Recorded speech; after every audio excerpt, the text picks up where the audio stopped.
up on The Whitney Reynolds Show. And I hear the crack of the butt of an AK-47 and putting the gun to my head, and he screams at the driver to drive. That's Jess Buchanan's extreme survival story. And today we sit down with her and learn about what this life-altering moment taught her and how she's taking others with her now with the lessons learned.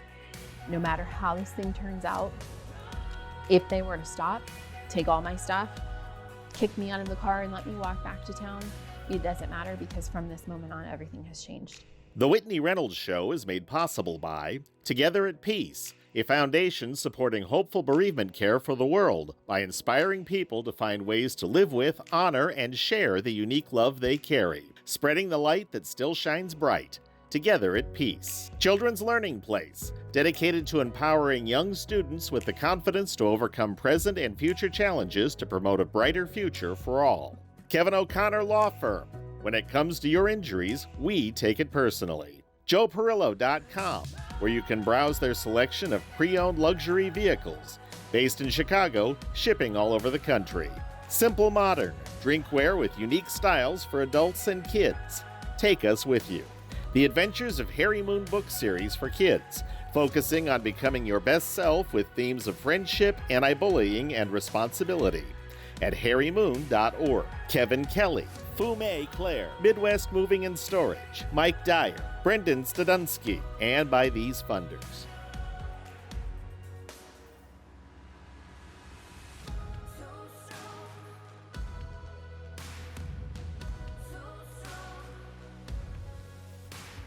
Captured by pirates and held for ransom.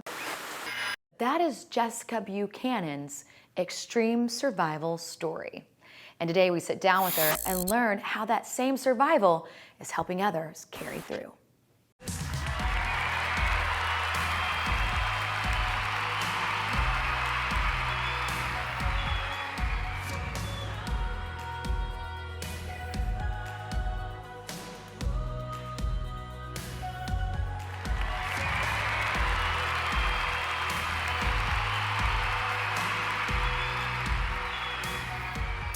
This is the story of Jessica Buchanan, then,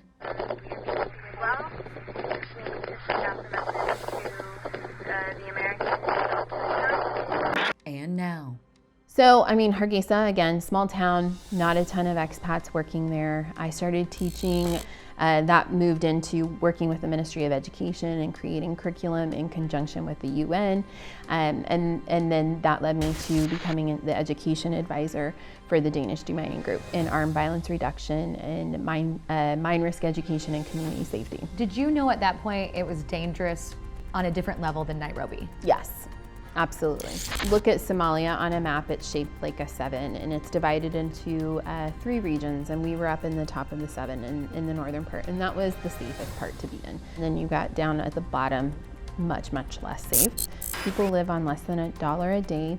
They're nomadic. Did you know you were going to be going out in the field? I did, and I was okay with that. I had been asked to give a training in the southern part that I had mentioned earlier that was less safe. And a good friend of mine that I'd worked with before, Paul, an older Danish gentleman, was heading up the project down there, and he asked me to come down and train his staff. The last training that I canceled, a bus full of women and children had been blown up by an opposing clan. And I said, nope, I'm not going. And then, they would counter with, well, we're not the target. You're an expat, you're an aid worker. When I was learning about your story, one thing that I was surprised is that people call themselves pirates. Mm-hmm. So they started taking over these ships and holding them hostage. They stopped pirating the waters and moved on to land. And so they started taking aid workers out of refugee camps. She heard her inner voice, yet didn't listen. A gut-wrenching decision that she says forecasted her future.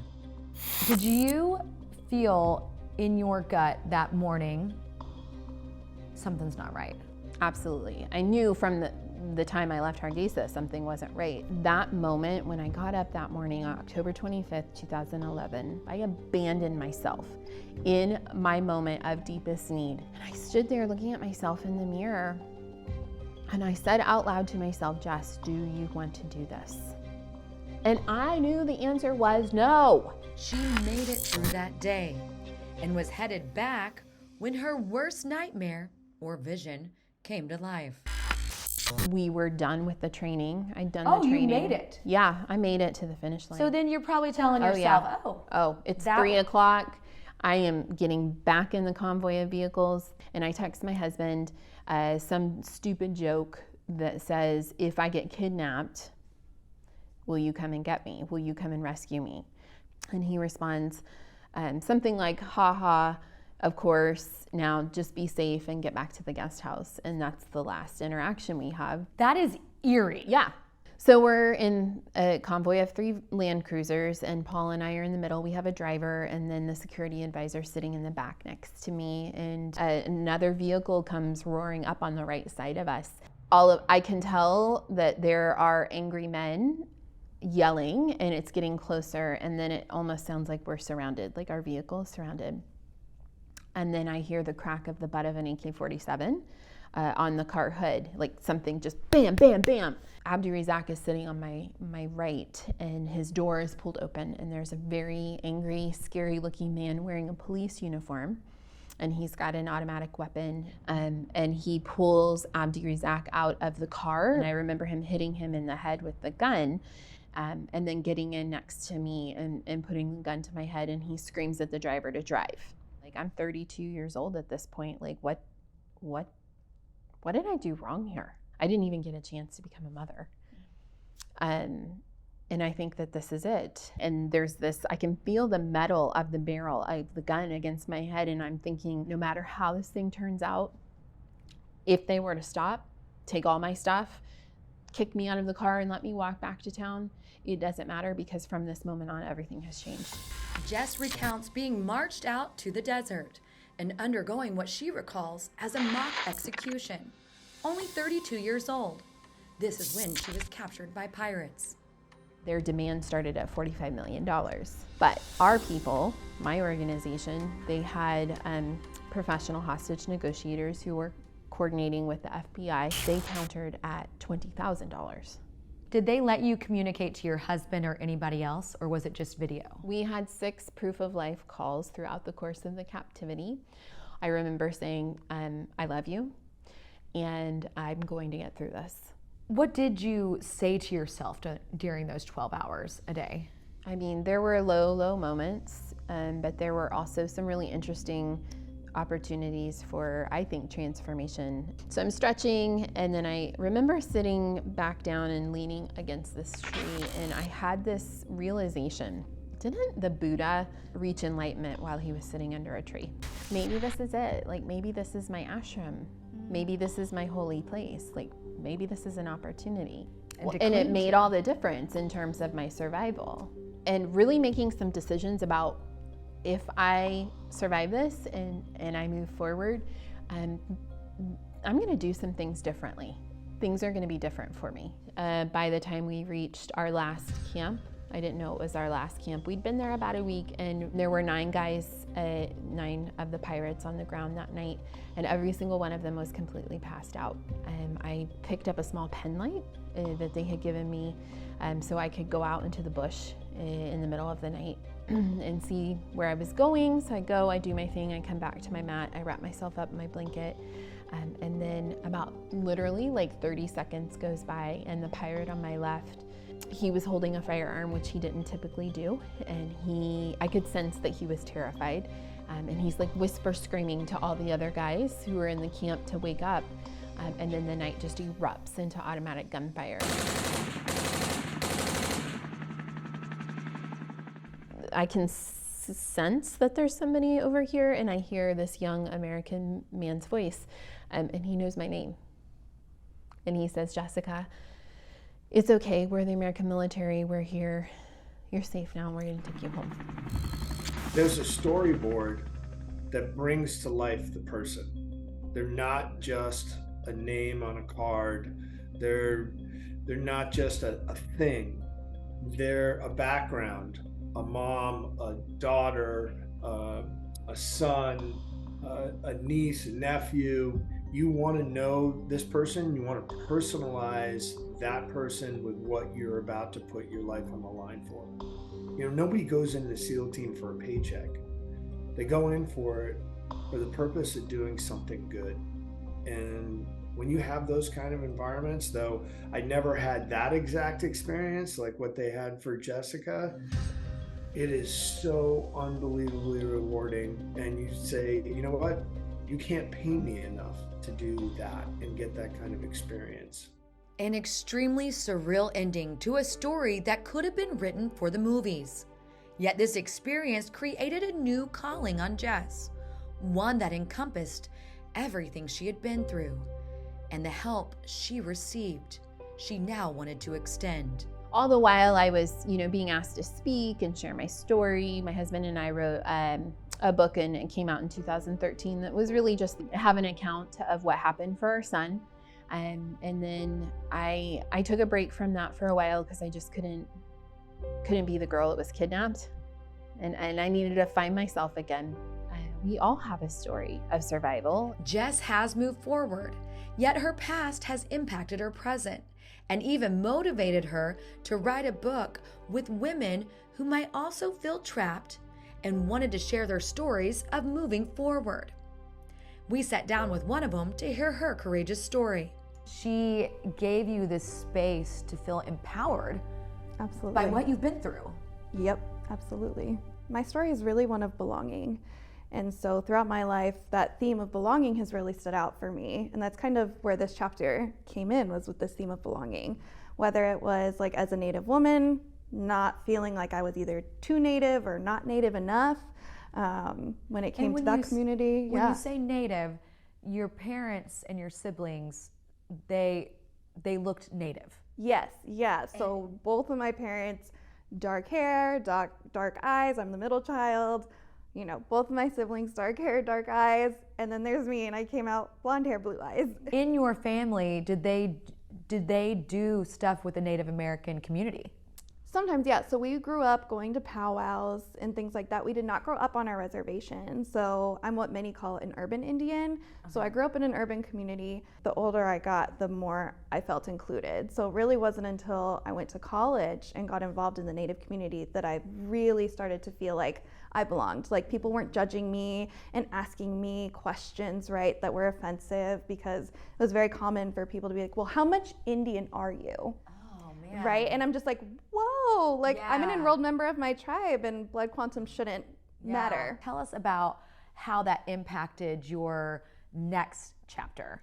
And so at 21 years old, where do I go? I go to parties to find that connection, right? So I was at a party and see this cute guy there, and he just kind of tells me everything I wanted to hear in my drunken stupor, right? And we start hanging out more, we become boyfriend, girlfriend, and that sort of need for me to belong led me to stay in an abusive relationship for over a year. How did you eventually get the courage to leave that situation? He'd been cheating on me for months, and I didn't know, and then seeing that was just like, I can't do this anymore. But it wasn't just, I can't do this relationship anymore, it was, I can't do life anymore. And so once, that I left that situation, like I made up my mind that I was done with everything, with life. Mm-hmm. You had checked out. Yep. I was like, I'm done. It was so ingrained in me that no one could love me, that I wasn't worth anything, and no one would mind if I was gone. So as you were in this moment, you still did not realize how much you needed to fight for yourself. What got you to the point of this shift of, I am not just a survivor of domestic abuse, but I am survived past what I thought I would do to myself? Right. I think that really hit me when, so I was arrested right afterwards, sent to this mental health institution. Tell us about that. So you were arrested, but not because you committed a crime, but because you were going to potentially harm yourself. Yes. So I had a taser on me at the time, which my father had given to me for personal protection, and I never used it. But because I had a taser on me at the time, I was deemed as someone who could harm themselves. And so I was arrested for 5150 for being a danger to myself, put in a cell for a bit while the ambulance comes, picks me up, and takes me to this mental health institution. And this nurse comes out, and this nurse changed my life. She pulls me aside, and it's just her and I talking, and she's like, just so sweet and so gentle. And it's just like, tell me what happened to you. And I don't know what it was, but like, I just unloaded everything. Like all the sexual abuse, all the physical abuse, all the emotional abuse and verbal abuse that I went through. And I'm just telling her all this stuff. And she just looks at me and she's like, oh my God, like, you know, you're up here and he's down here and he does not deserve you. You are so much better than him. And that's when she looked at me and she was just like, sweetie, you are going to stand as a symbol of women empowerment. I sought out therapy afterwards. I also went on medication for my depression and anxiety. And it was absolutely life-changing for me. It's amazing that unloading your story could be that pivotal point that switched your whole life around. Yeah, exactly. I mean, once unloading it, right, and hearing her say those words to me, it was like, wow, I can be somebody, right? Like, I'm not worthless. Like, I am enough, right? And so it was just that shift, right? And so I even have a tattoo of the word empowerment on my arm so that when I flex my arm, you see empowerment every day. And it was like that promise to myself that I am going to be a symbol of women empowerment, even if in that moment I didn't feel like I was yet, right? But it was that promise to myself that I was going to be. In Jessica's chapter, you're very vulnerable with your story. Mm-hmm. What gave you the power to reshare it on a platform like that? Ugh, Jess. Yeah, I mean, I had kind of always kept the stories to myself. Not many people knew it. And just seeing her share her story so openly, and it was just so inspiring to me. I was like, I can do that. And just her constant cheerleading while I was writing my chapter was just, because it was tough. Like, I was reliving those moments. Right. I mean, there were times where I would just sit there and cry while I was writing my chapter. But it was very freeing for me because I had kept this to myself for so long, and a lot of this would haunt me in my dreams over the years. And now that I've shared it, I feel like just such a huge weight has been lifted off of my shoulders, and I don't feel like haunted by it anymore. It's very much like, wow, it's out there now. Shayna's whole story is found in Jessica Buchanan's recent book, Deserts to Mountaintops. This book includes 22 women's voices and their unique journey from the desert of self-abandonment to the mountaintop of self-love. Am I still that same person? I don't think so. And I think there's parts of me that are still the same, but for the most part, I've just evolved and I've grown. And I couldn't be the version of myself that I am now if I hadn't gone through that. I wouldn't want to do it again. Yeah, but I'm grateful for it now. Jessica Buchanan is a reminder that we can survive despite the circumstance, even when it seems like all is lost. For over 2 decades, the Whitney Reynolds Show has been sharing stories of survivors. Let's take a look at some of our past episodes. I was visiting a cousin up in the north suburbs. I just happened to go visit her, and as I was leaving is when 2 women approached me and held me at gunpoint and assaulted me with acid. So it was the second time that I sustained my injuries. I ended up getting burned 30% of my body, 3rd degree full thickness. What is your life like? What is my life like now? Mm-hmm. Now I'm in a very good space. Fortunately, I received mental health services, lots of support from my family. Mm-hmm. I've been able to tell my story on my own terms, and that's been really therapeutic for me. The reason he ended up going to the doctor is because he actually had a really persistent cough. Mm-hmm. And so when he went in for, the cough and then talked about other things happening, like the weakness in his left hand and arm, that's when the doctor suggested that he go see a neurologist. And at that point, did you connect any dots to potentially being ALS? I mean, at that point, no, because what you see with ALS is progression takes place over time. So the impact you hear in my voice, the impact you see in my hands, that didn't occur for a year. It's a terminal illness right now. Mm. And this doctor at the time gave us some misinformation, which is that he said, Brian, it's possible that you have 6 months to live. Mm. In reality, after diagnosis, patients typically live 2 to 5 years. But either way, very difficult news. And that was the day we brought our second daughter home from the hospital after giving birth. And so we had in the house a 6-day-old baby and a 2-year-old. Part of what helped me kind of restore my life was going back to the things that made you feel normal. And as we're working through that as a family, as we're trying to see what we can do to actually treat this thing and see if we can find a way to actually accelerate the fight, that's when we started thinking about, could we do more? Is there more that we can do given who we are, given what we've been lucky enough to be a part of, and what we could bring to the fight? It was just not a matter of if he was going to do it, it was when he was going to do it. And September 21st became that day for my family, unfortunately. He shot him, the coroner said, at a minimum of 10 times.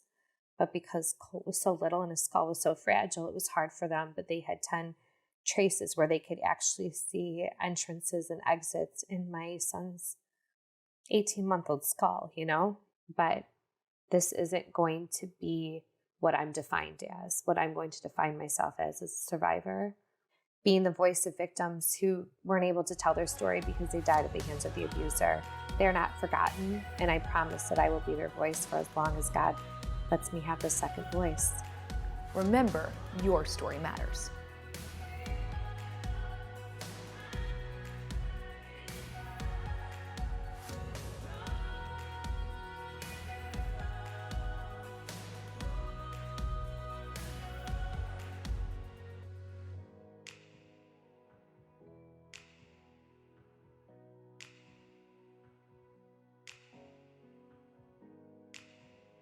The Whitney Reynolds Show is made possible by Together at Peace, a foundation supporting hopeful bereavement care for the world by inspiring people to find ways to live with, honor, and share the unique love they carry, spreading the light that still shines bright. Together at Peace. Children's Learning Place, dedicated to empowering young students with the confidence to overcome present and future challenges to promote a brighter future for all.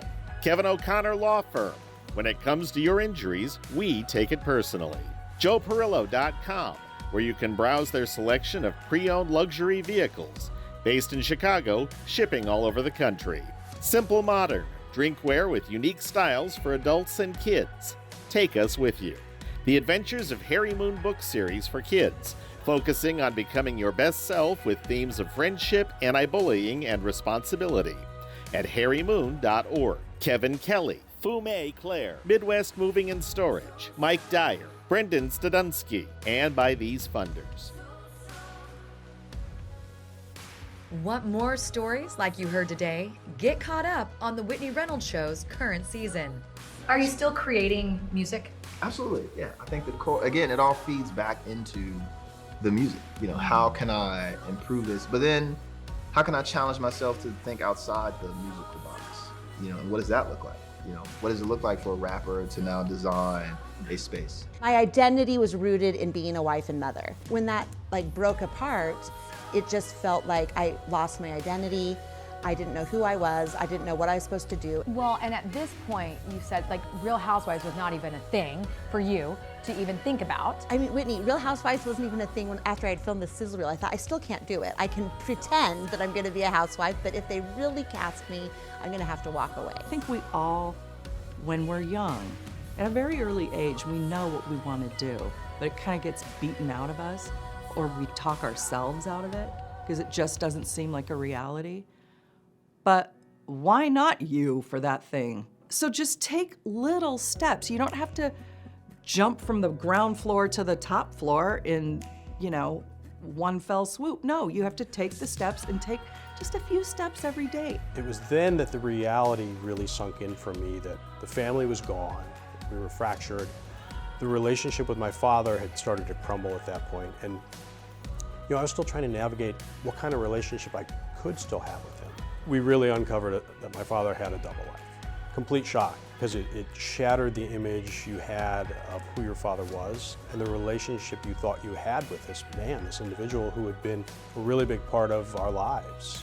And I was like, I'm sick of the movies I've been making. I need something different. And so I called him up. It lifted me out of that hole. I think when people think when they hear about this movie, oh, it's going to be a sad movie about a guy with Parkinson's. Absolutely not that movie. It's an uplifting story about this guy. He drops out of high school, moves to LA. He's really short. No one thinks he's going to do anything. He becomes the biggest movie star in America. This whole idea that we may not be, all of our information may not be safe. And you know how we kind of go into it thinking that we're protected and we're not. And so this, I thought, was a really fun way to kind of scare people into knowing that their health information, that they might actually unwillingly be just giving it out to the internet. What you want to do is like connect with everybody. Yeah, absolutely. This is not a faith show. We think of this as a historical fiction show, like other shows, other genre shows. Right. You know, it just so happens that one of the central characters in our show is the father of Christianity. For more information on today's program, visit WhitneyReynolds.com or get social with us. Facebook, Whitney Reynolds Show, Twitter, Whitney Reynolds, or on TikTok and Instagram, Whitney_Reynolds. Our mommy!